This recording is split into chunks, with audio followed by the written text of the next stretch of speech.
Welcome back, everyone. This is Trending Update USA, and I'm your anchor, Stefan, bringing you a powerful and eye-opening story from the world of tennis today. A story that goes far beyond forehands, trophies, and Grand Slam glory. Coco Gauff has never been afraid to speak her mind, but this time, her words have sent shockwaves through the tennis world. In a moment that many are calling brave, bold, and long overdue, the American superstar openly questioned Australian Open prize money distribution, and she did it despite the tournament boasting a massive $75 million prize pool. For some, that figure alone sounds untouchable. For Coco Gauff, it raised a deeper question: where is that money really going, and who is truly benefiting from it? At just 20 years old, Coco Gauff is already one of the most influential voices in global sports. She's a Grand Slam champion, a top-ranked player, a marketing powerhouse, and a role model for millions. But more importantly, she's part of a new generation of athletes who refuse to stay silent simply because the numbers look big on paper. When Coco speaks, people listen, and this time, tennis officials, sponsors, and fans alike are paying very close attention.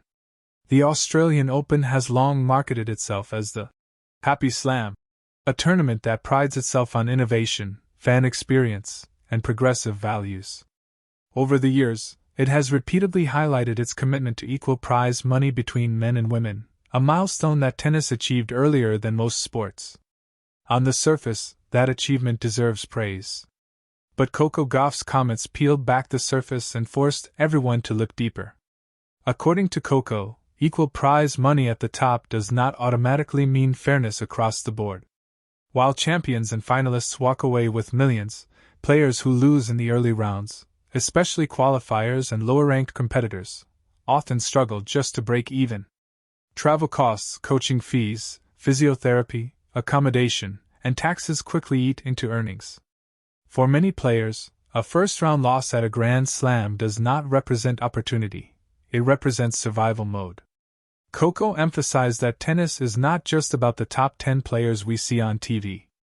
It's about hundreds of professionals grinding week after week, often without guaranteed income. She pointed out that while the Australian Open proudly announced its $75 million prize pool, a significant portion of that money remains concentrated at the very top. The question she posed was simple but uncomfortable. Should a sport that generates billions globally still leave so many of its athletes financially vulnerable? What made Coco's comments even more striking was the fact that she personally has nothing to gain from this criticism. As one of the highest-paid athletes in the world, both on and off the court, she is financially secure. She earns millions through endorsements, appearance fees, and sponsorships. Speaking out does not benefit her bank account. If anything, it risks creating tension with powerful stakeholders. That's exactly why so many fans are calling her stance courageous. Within hours of her remarks, social media exploded. Fans praised Coco for using her platform properly and saying what others are afraid to say. Many lower-ranked players subtly echoed her concerns, liking posts, reposting clips, and offering quiet support. Former players also weighed in, recalling their own struggles early in their careers when prize money barely covered expenses. However, not everyone was pleased. Some critics argued that a $75 million prize pool is already generous, and that tennis players are among the highest-paid athletes in the world. They accused Coco of being out of touch and suggested that players unhappy with earnings should simply win more matches. That argument, however, ignores the structural realities of professional tennis, realities Coco was clearly trying to highlight. Tennis is unique compared to team sports. There are no guaranteed contracts. There is no minimum salary. If you lose early, you earn less. If you're injured, you earn nothing. Coco pointed out that the current system rewards success but offers very little protection for those fighting to reach the top. In her view, a healthier sport is one where more players can afford to stay in the game long enough to develop. The timing of Coco's comments also matters. Tennis is currently facing increasing competition from other sports and entertainment platforms. Young athletes have more options than ever before. If tennis becomes financially unsustainable for players outside the elite, the sport risks losing talent before it ever fully develops. Coco's warning wasn't just about money, it was about the future of tennis itself. Australian Open officials responded cautiously. They reiterated their commitment to equal prize money and highlighted recent increases in early round payouts. While they did not directly address Coco's critique, they acknowledged that ongoing discussions about distribution are necessary. Insiders suggest that Coco's comments may accelerate behind-the-scenes negotiations between players' councils and tournament organizers. What makes this moment even more powerful is Coco Gauff's history of advocacy. From speaking out on social justice issues as a teenager to promoting mental health awareness and player well-being, she has consistently shown maturity beyond her years. This isn't a publicity stunt. This is a pattern. And that consistency is why her voice carries weight. For younger players watching from the outside, Coco's stance sends a powerful message. You don't have to wait until retirement to speak up. You don't have to sacrifice your values for success.